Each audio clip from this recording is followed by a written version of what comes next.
सेवाराम और मोतीलाल दो घनिष्ठ मित्र थे। दोनों ही गली गली जाकर पीठ पर पोटली लादकर कपड़े बेचने का काम करते थे। सर्दियों के दिन थे, वो गांव गांव जाकर कपड़े बेच रहे थे। तभी एक झोपड़ी के बाहर एक बुढ़िया जो कि ठंड से कांप रही थी, तो सेवाराम ने अपनी पोटली से एक कंबल निकालकर उस माई को दिया और कहा, माई तुम ठंड से कांप रही हो, ये कंबल ओढ़ लो।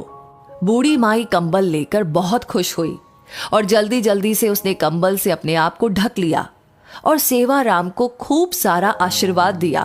तभी उसने सेवाराम को कहा कि मेरे पास पैसे तो नहीं है, लेकिन रुको मैं तुम्हें कुछ देती हूँ। वो अपनी झोपड़ी के अंदर गई। तभी उसके हाथ में एक बहुत ही सुंदर छोटी सी ठाकुर जी की प्रतिमा थी। वो सेवाराम को देते हुए बोली कि मेरे पास देने के लिए पैसे तो नहीं है, लेकिन ये ठाकुर जी है, इसको तुम अपनी दुकान पर लगाकर खूब सेवा करना, देखना तुम्हारी कितनी तरक्की होती है, ये मेरा आशीर्वाद है। मोतीराम बुढ़िया के पास आकर बोला, अरे ओ माता जी, क्यों बहाने बना रही हो? अगर पैसे नहीं है तो कोई बात नहीं, लेकिन हमें झूठी तसल्ली मत दो। हमारे पास तो कोई दुकान ही नहीं है, हम इसको कहाँ लगाएंगे? इनको तुम अपने पास ही रखो। लेकिन सेवाराम जो कि बहुत ही नेक दिल था और ठाकुर जी को मानने वाला था, वो बोला, नहीं नहीं माता जी, अगर आप इतने प्यार से कह रही हैं तो ये आप मुझे दे दीजिए, पैसों की आप चिंता ना करें। सेवाराम ने जल्दी से अपने गले में पहने हुए पड़ने में ठाकुर जी को लपेट लिया और उनको लेकर चल पड़ा। बुढ़िया दूर तक उनको आशीर्वाद दे रही थी, हरि तुम्हारा ध्यान रखेंगे, ठाकुर जी तुम्हारा ध्यान रखेंगे। वो तब तक आशीर्वाद देती रही जब तक कि वो दोनों उनकी आंखों से ओझल ना हो गए। ठाकुर जी का ऐसा ही चमत्कार हुआ और अब धीरे धीरे दोनों की कमाई ज्यादा होने लगी। अब उन्होंने एक साइकिल खरीद ली। अब साइकिल पर ठाकुर जी को आगे टोकरी में रखकर और पीछे पोटली रखकर गांव गांव कपड़े बेचने लगे। अब फिर से उनकी और ज्यादा कमाई होने लगी, तो उन्होंने एक दुकान किराए पर ले ली और वहां पर ठाकुर जी को बहुत ही सुंदर आसन पर विराजमान करके दुकान का मुहूर्त किया। धीरे धीरे दुकान इतनी चल पड़ी कि अब सेवाराम और मोतीलाल के पास शहर में बहुत ही बड़े बड़े कपड़े की दुकानें और कपड़े की मीलें हो गई।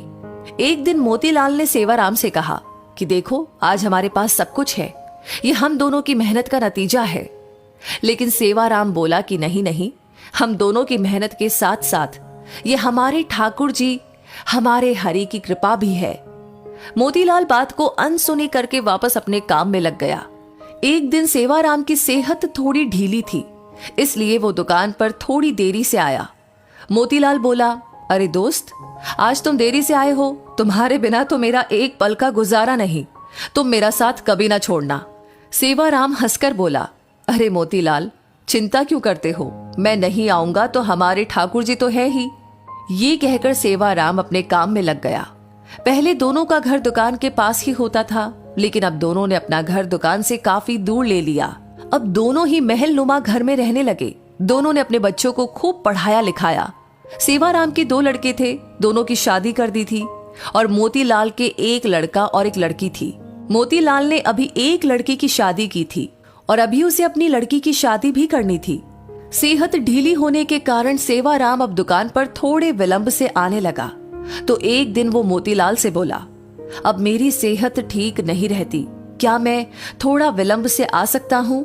मोतीलाल ने कहा, हाँ भैया, तुम विलंब से आ जाओ, लेकिन आया जरूर करो, मेरा तुम्हारे बिन दिल नहीं लगता। फिर अचानक एक दिन सेवाराम 12 बजे के करीब दुकान पर आया, लेकिन आज उसके चेहरे पर एक अजीब सी चमक थी, चाल में एक अजीब सी मस्ती थी, चेहरे पर अजीब सी मुस्कान थी। वो आकर गद्दी पर बैठ गया। मोतीलाल ने कहा, भैया, आज तो तुम्हारी सेहत ठीक लग रही है। सेवाराम ने कहा, भैया ठीक तो नहीं हूं, लेकिन आज से मैं बस केवल 12 बजे ही आया करूंगा और 5 बजे चला जाया करूंगा।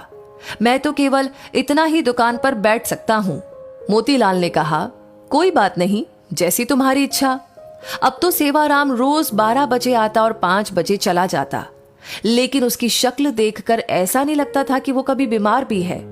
लेकिन मोतीलाल को अपने दोस्त पर पूरा विश्वास था कि वो झूठ नहीं बोल सकता और मेहनत करने से वो कभी भी पीछे नहीं हट सकता। एक दिन मोतीलाल की बेटी की शादी तय हुई, तो वो शादी का निमंत्रण देने के लिए सेवाराम के घर गया। घर जाकर उसको उसका बेटा, बहू, सेवाराम की पत्नी सब नजर आ रहे थे, लेकिन सेवाराम नजर नहीं आ रहा था। उसने सेवाराम की पत्नी से कहा, भाभी जी, सेवाराम कहीं नजर नहीं आ रहा। उसकी पत्नी एकदम हैरान होती हुई बोली, ये आप क्या कह रहे हैं? तभी वहां उसके बेटे भी आ गए और कहने लगे, काका जी, आप कैसी बातें कर रहे हैं? हमारे साथ कैसा मजाक कर रहे हैं? मोतीलाल बोला कि मैंने ऐसा क्या पूछ लिया? मैं तो अपने प्रिय दोस्त के बारे में ही पूछ रहा हूँ। क्या उसकी तबीयत आज भी ठीक नहीं है? क्या वो अंदर आराम कर रहा है? मैं खुद अंदर जाकर उसको मिलकर आता हूँ। मोतीलाल उसके कमरे में चला गया, लेकिन सेवाराम उसको वहां पर भी नजर नहीं आया। तभी अचानक उसकी नजर उसके कमरे में सेवाराम की तस्वीर पर पड़ी। वो एकदम से हैरान होकर सेवाराम की पत्नी की तरफ देखता हुआ बोला, अरे भाभी जी, ये क्या? आपने सेवाराम की तस्वीर पर हार क्यों चढ़ाया है? सेवाराम की पत्नी आंखों में आंसू भरकर बोली, मुझे आपसे ऐसी उम्मीद नहीं थी भैया कि आप ऐसा मजाक करेंगे। मोतीलाल को कुछ भी समझ में नहीं आ रहा था। तभी सेवाराम का बेटा बोला, क्या आपको नहीं पता कि पिताजी को गुजरे तो 6 महीने हो चुके हैं? मोतीलाल को तो ऐसा लगा कि जैसे उसके सिर पर बिजली गिर पड़ी हो। वो एकदम से थोड़ा लड़खड़ाता हुआ पीछे की तरफ हटा और बोला, ऐसा कैसे हो सकता है? वो तो हर रोज दुकान पर आता है। बीमार होने के कारण थोड़ा लेट आता है। वो 12 बजे आता है और 5 बजे चला जाता है।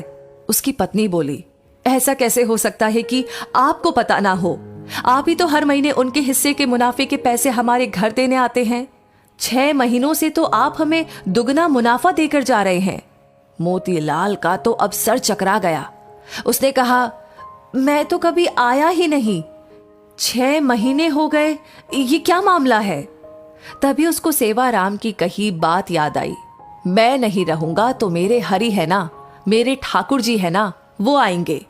मोतीलाल को जब ये बातें याद आई तो वो जोर जोर से रोने लगा और कहने लगा, हे ठाकुर जी, हे हरि, आप अपने भक्तों के शब्दों का कितना मान रखते हैं, जो कि अपने विश्राम के समय मंदिर के पट 12 बजे बंद होते हैं और 5 बजे खुलते हैं। और आप अपने भक्तों के शब्दों का मान रखने के लिए कि मेरे हरि आएंगे, मेरे ठाकुर जी आएंगे, तो आप अपने आराम के समय मेरी दुकान पर आकर अपने भक्तों का काम करते थे।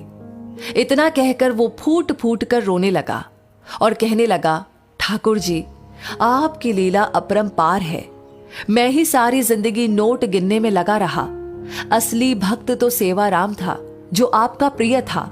आपको उसने अपने पास बुला लिया और उसके शब्दों का मान रखने के लिए आप उसका काम खुद स्वयं कर रहे थे और उसके हिस्से का मुनाफा भी उसके घर मेरे रूप में पहुंचा रहे थे। इतना कहकर वो भागा भागा दुकान की तरफ गया और वहां जाकर, जहां पर ठाकुर जी जिस गद्दी पर आकर बैठते थे, जहां पर अपने चरण रखते थे, वहां पर जाकर गद्दी को अपने आंखों से, मुंह से चूमता हुआ, चरणों में लौटता हुआ जोर जोर से रोने लगा और ठाकुर जी की जय जयकार करने लगा। ठाकुर जी तो हमारे ऐसे हैं। सेवाराम को उन पर विश्वास था कि मैं ना रहूंगा तो मेरे ठाकुर जी मेरा सारा काम संभालेंगे।